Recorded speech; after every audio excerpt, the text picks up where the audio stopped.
Pasamos al último punto del orden del día, que es la proposición no de ley que originalmente figuraba con el número 10 del orden del día, y es la presentada por el Grupo Parlamentario Confederal Unidos Podemos en Comú Podem en Marea, relativa al proceso de segregación de las centrales eléctricas de las fábricas de ferroaleaciones en Ferroatlántica Sociedad Anónima. Para su defensa tiene la palabra la señora Díaz Pérez. Gracias, presidente. Bueno, traemos una iniciativa aquí también de enorme importancia para nuestro país, toda vez que, esa empresa que rige los destinos, el Marqués de Villarmir, actualmente imputado en causas de corrupción próximas al Partido Popular, pues efectivamente, tras muchos años de gestión del negocio de la ferroaleación y también disponer de las concesiones administrativas que pesan sobre dos ríos galegos, el río Xallas y el río Grande, ha decidido que pide la segregación de estas dos actividades a la Xunta de Galicia. Efectivamente, tras escuchar con atención lo que ha dicho la Xunta de Galicia, y aunque no podemos prejuzgar lo que vaya a hacer la Xunta de Galicia, entendemos que a resultas de lo que pueda pasar y seguramente sea malo para los intereses de Galicia, entendemos que debemos de debatir en esta comisión sobre lo que se pide por parte de la empresa. Y lo entendemos porque los datos que se han facilitado estos últimos tiempos, parece que hubiera algún hecho nuevo en la gestión de estas actividades y nosotros queríamos señalar algunas cuestiones que son importantes. Esta empresa disponía de dos elementos muy privilegiados para su gestión, que era, en primer lugar, disponer de una tarifa eléctrica privilegiada, la 4G, pero además disponer de una bonificación en lo que tiene que ver con la interrumpibilidad de hasta el 60%. Pero la gestión del Marqués Villarmir, hasta la fecha actual y en particular, hasta que el Gobierno dictó el Real Decreto del año 2014... Un momento, señorías, les ruego guarden silencio. Gracias. Hasta que en el 2014 el Gobierno dictó el Real Decreto por el cual se le suprimían las primas a las hidroeléctricas por entender que estaban suficientemente amortizadas ya, el Marqués de Villarmir entendió que el negocio se le acababa. Y voy a explicar cuál era el negocio. El negocio es lo que se denomina el todo. Consiste en que efectivamente vendía la energía que producían nuestros ríos, lo vendía todo al mercado. Por esta cuestión obtuvo durante 10 años unos beneficios de 285 millones de euros en 10 años, pero a su vez compraba en el mercado, con las bonificaciones pertinentes, la energía que precisaba para el negocio de la ferroaleación. Efectivamente, se suprime las primas a las renovables y el negocio se le acaba al señor que gestiona esta empresa. Y ahora nos pide, como he dicho ya, justamente la segregación de estas dos actividades. Nuestro grupo está radicalmente en contra de esta petición por dos razones. En primer lugar, porque entendemos que en el caso de que se propicie la posición favorable, desde luego debemos de rescatar esas concesiones administrativas para lo público. El señor Villarmir precisa de un bien muy valioso, es un bien público que lo tiene a su disposición a pies de la fábrica. Las empresas no suelen tener esta realidad, por tanto, instamos a que se recupere por la Xunta de Galicia, obviamente, esta concesión. No sé si saben ustedes ya que está casi terminado la posibilidad de que esta concesión pase a manos, nada más nada menos, nuestros ríos galegos van a estar en manos de un fondo de inversión, creo que también conocido, Brookfield, canadiense, y veríamos ya el disparate final de que finalmente recursos naturales, pues efectivamente gestionados por un fondo de inversión. Pero lo más grave es que la ferroaleación, tratándose de una actividad electrointensiva, si pasa a depender del sistema normal, que sería, como saben ustedes, de lo que muchas veces debatimos en esta comisión, pues efectivamente, de nuevo, nos veríamos en la obligación de tener que traer a esta comisión y, por supuesto, el Gobierno, a través de los presupuestos generales del Estado, que esta actividad se vuelva a financiar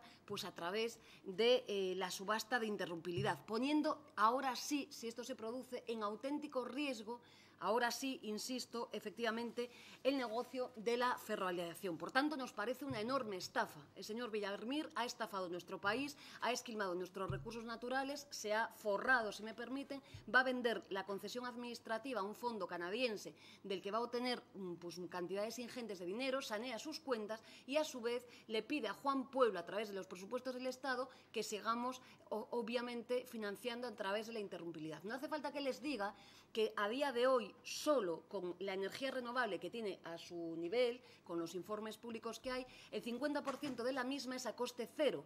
Por tanto, el negocio de la ferroaleación va a pasar, se va a incrementar, insisto, en lo que tiene que ver con la vía de la interrumpibilidad. Por esta razón, y siguiendo el curso de la alarma que hay en Galicia respecto de esta cuestión, instamos lo que les pedimos aquí. Primero, evitar la segregación. Segundo, en el caso de que se produzca, rescatar a la misma. Tercero, cumplir con los compromisos de los acuerdos de París con la enmienda que hemos presentado en el número 1 para que en el caso de acudir a la interrumpibilidad sea vía renovables y, por supuesto, no poner en peligro ninguno de los puestos de trabajo que asolan y que están sufriendo en estos momentos. Y también, si me permiten, muy rápidamente, quiero también solidarizarnos desde este grupo con las compañeras de Monzón, en particular con la industria hidronitro, que acaba de ser igualmente segregada, que están viviendo la misma situación y que también seguramente volveremos a traer a esta comisión como consecuencia de las malas políticas que se practican respecto a estas cuestiones. Por tanto,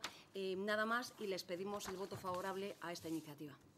Muchas gracias, señora Díaz Pérez. A esta proposición no de ley se han presentado enmiendas por parte del Grupo Parlamentario Ciudadanos y para su defensa tiene la palabra el señor Teno Oliver.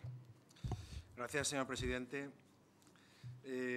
La producción de ferroaleaciones es una industria electrointensiva, lo comentaba la portavoz, la señora Díaz, y por consiguiente su viabilidad está ligada a disponer de energía eléctrica a precios que hagan esta producción realmente competitiva.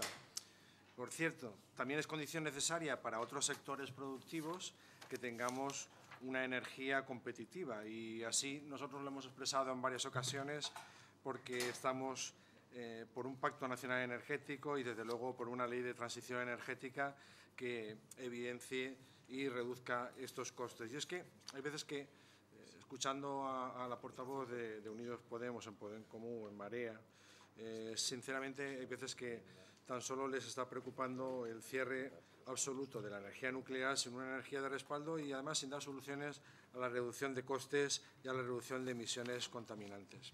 Bien, esta proposición no de ley adopta 4 puntos fundamentales. Uno, que es adoptar las vías legales para impedir esa segregación. Yo creo que aquí, desde luego, es preceptivo ese informe jurídico del asunto. En el segundo lugar, quieren asegurar, conjuntamente con la Xunta de Galicia, vuelven otra vez a excederse de las competencias. En tercer lugar, promueven ayudas para el Estado, y es que están obsesionados con distorsionar los mercados con subvenciones. Y en cuarto lugar, y nos parece correcto, es poner a disposición todos los medios a nuestro alcance pues, para mantener realmente los puestos de trabajo de esta plantilla. Nuestra posición desde el Grupo Parlamentario Ciudadanos, desde luego, nos preocupa especialmente 2 temas. Por un lado, como he comentado, ese mantenimiento de puestos de trabajo y, por otro lado, esa excesiva intervención pública en las decisiones empresariales que distorsionan el mercado y crean ineficiencia en la asignación de recursos. Por ello, nosotros hemos planteado una enmienda de sustitución, dado que el Grupo Unidos Podemos pues, se empeña en plasmar siempre ese modelo económico intervencionista que distorsiona los mercados, porque las empresas en España no requieren subvenciones, señorías. Las empresas en España lo que requieren es eliminar trabas, eliminar barreras normativas y mejorar su competitividad. Bien, lo que plantean aquí es limitar el desarrollo empresarial, este grupo de empresas, de forma artificial, y ello requiere un debate sereno entre las partes para la mejora de la competitividad, la mejora de la inversión en el sector y la mejora en el empleo. Y así lo hemos plasmado en esa enmienda que hemos preparado. Limitar, prohibir, regular es un exceso que realmente los gobiernos del cambio están realizando en todos aquellos sitios donde realmente están gobernando. Y es que hacen un flaco favor a los ciudadanos que ven, primero, no solo la falta de ejecución de sus presupuestos, sino además las trabas de inversión de los nuevos proyectos económicos. Y además comentaba la señora Díaz el tema de imputados. Bueno, yo creo que malversación, caudales públicos, prevaricación y delito societario que tienen 2 personas imputadas aquí en la Comunidad de Madrid, pues no tiene mucho sentido. Bien, termino.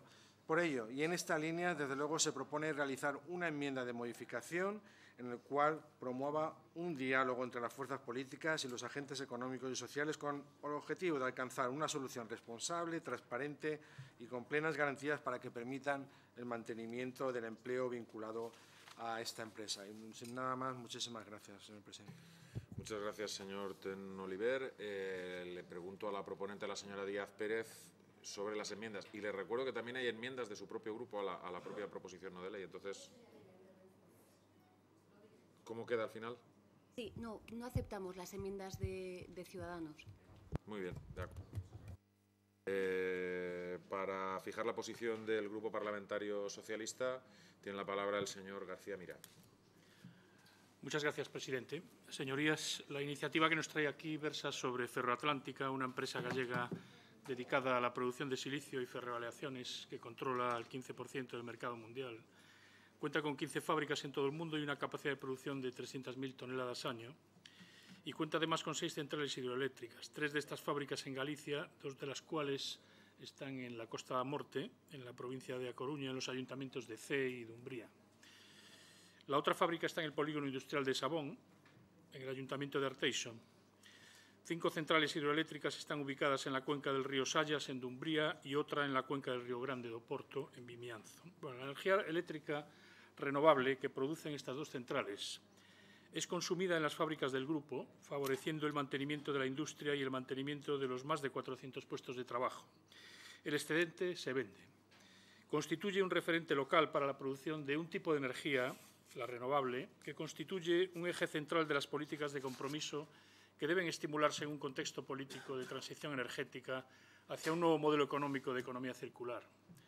La empresa plantea ahora la venta de 2 centrales hidroeléctricas, la del Sallas y la del Grande do Porto, que han demostrado una fructífera rentabilidad a lo largo del tiempo, en una operación empresarial que plantea como excusa la ampliación por parte del grupo de su dimensión de negocio en un nuevo proyecto que indica una inversión de más de 40 millones de euros en el polígono de Sabón, en el ayuntamiento de Arteixo, en donde el grupo metalúrgico quiere construir una fábrica nueva para producir silicio con destino a la industria fotovoltaica.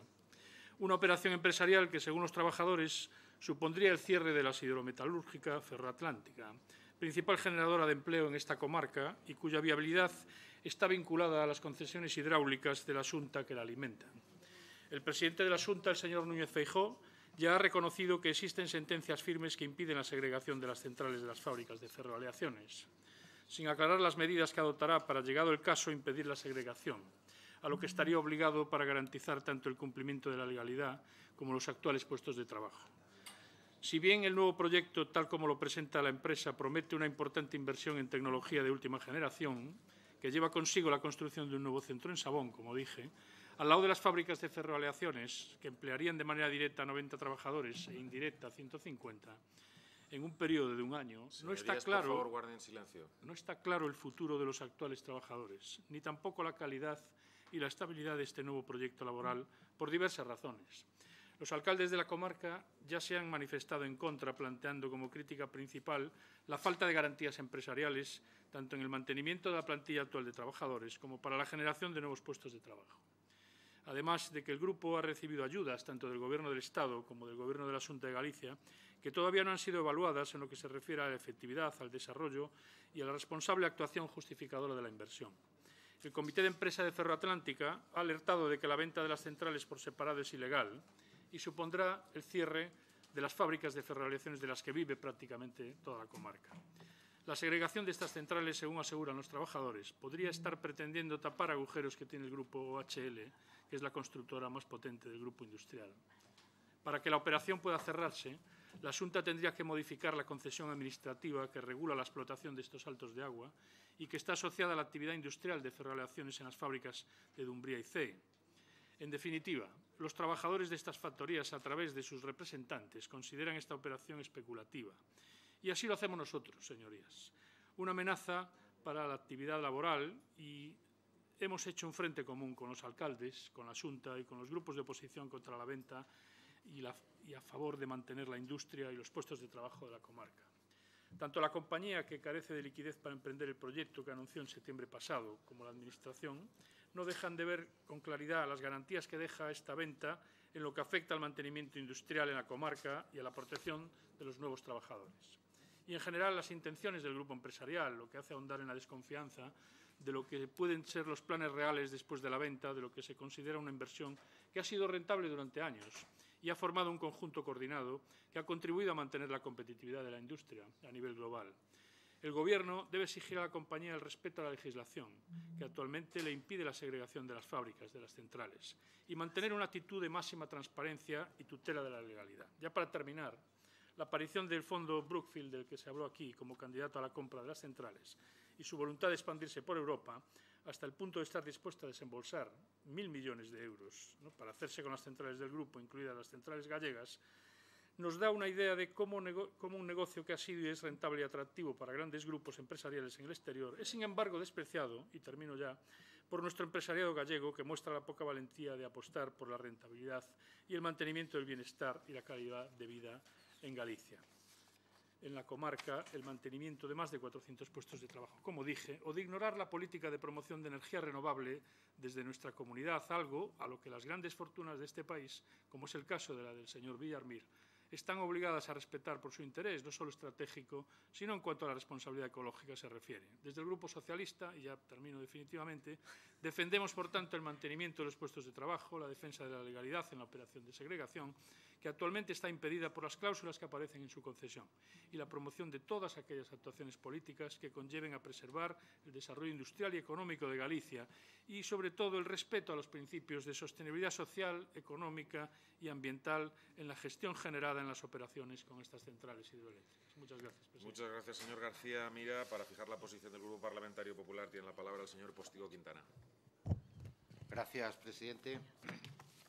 Buenas tardes, señorías. Yo quisiera, o me ha parecido entender, y quisiera decirle a la señora Díez que yo creo que se está equivocando de Parlamento. Estamos en las Cortes Generales, no en el Parlamento gallego. Me da la sensación de que usted dispara para todos los lados, todos son hipótesis, todos son especulaciones, y simplemente me gustaría recordar a la señora Díez que no todo vale en política.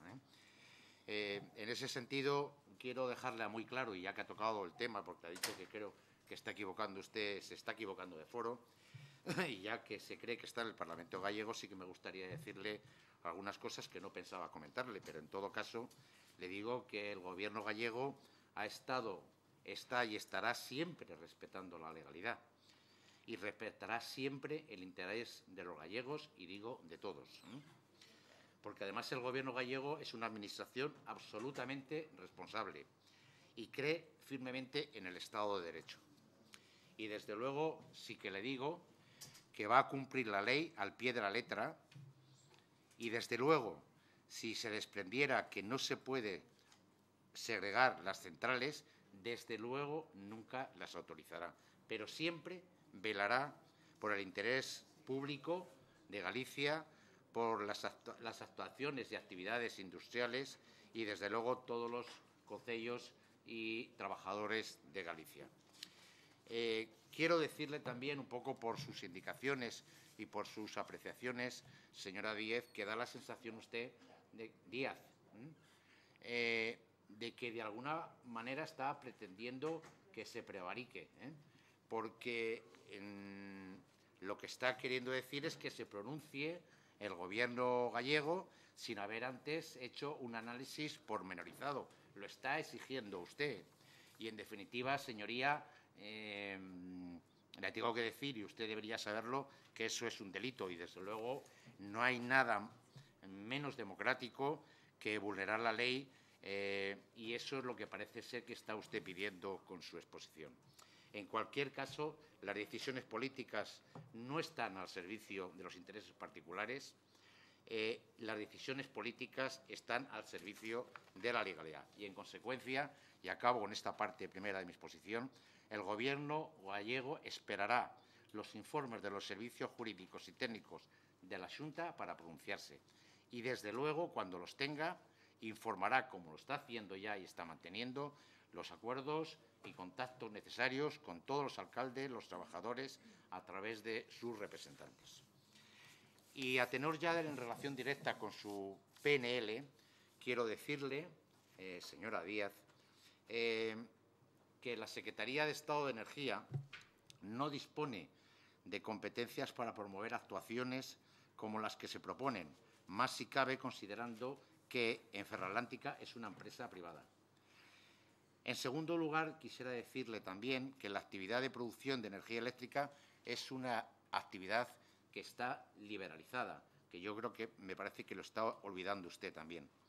La actuación de la Secretaría de Estado de Energía sobre una decisión de una empresa privada en un ámbito de actuación liberalizado sería una intromisión grave que vulneraría la libertad de la actividad.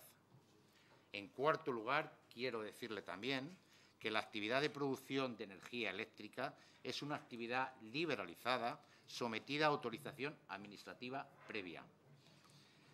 Por otro lado, la competencia para la autorización de las instalaciones referidas corresponden al órgano, en este caso a la Administración autonómica. No puede, por tanto, la Administración General del Estado, a través de la Secretaría de Estado de Energía, llevar a cabo ninguna actuación en relación con la autorización administrativa de la instalación ni en su régimen administrativo. En cualquier caso, también que se lleve a cabo en materias de ayuda de Estado debe llevarse a cabo dentro de las directrices de ayuda de Estado en materia de energía y medio ambiente. Quisiera también decirle, a tenor de un tema que ha comentado sobre la ininterrumpibilidad, que Ferroatlántica se beneficia del mecanismo de gestión de la demanda de la ininterrumpibilidad, lo que equivale a una reducción significativa en el precio de la electricidad frente a otros consumidores eléctricos no interrumpibles. En definitiva, y ya concluyo, me gustaría decir que los servicios técnicos y jurídicos de la Junta, están estudiando la documentación presentada por la empresa de acuerdo a las pautas que fija la legislación para la tramitación administrativa de este tipo de solicitudes. Segundo, la Junta está actuando desde el primer momento con toda la responsabilidad, pues la decisión que finalmente se adopte será en base a argumentos técnicos y jurídicos, como no puede ser de otra manera, señora Díaz. Tercero, desde la Administración gallega mantienen permanente contacto con los alcaldes de la comarca, con los trabajadores de las empresas, con sus representantes y con un compromiso constante y permanente de diálogo y de máxima transparencia para trabajar en el mantenimiento siempre de la actividad industrial. Y, en cuarto lugar, quisiera decirle que la actuación de la Secretaría de Estado de Energía sobre una decisión de una empresa privada en un ámbito de actuación liberalizado y cuya competencia para la autorización corresponde a un órgano autonómico sería una intromisión muy grave, que Señoría, es lo que usted... le ruego concluya. Termino ya. Es, como le decía, una intromisión muy grave. Por eso votaremos en contra. Y, por último, señora Díaz, ya que usted se ha metido en un tema pensando que es el Parlamento gallego, me gustaría que nos dijera si el señor Sánchez Mato y la señora Celia Mayer van a dimitir por fin o no. Muchas gracias, señor presidente. Señor Postigo Quintana, yo le recuerdo a su grupo parlamentario que si hace alusiones, y me veré en la obligación de, si me lo solicita otro grupo, concederles 3 minutos por el artículo 71.1. No, señorías. No he querido llamarle ni a la cuestión ni al tiempo, y se ha extralimitado en más de 4 minutos en el uso del tiempo, señor Postigo. Señorías, vamos a pasar a votación en unos minutos y suspendemos la sesión unos breves minutos para preparar todo el tema de las votaciones.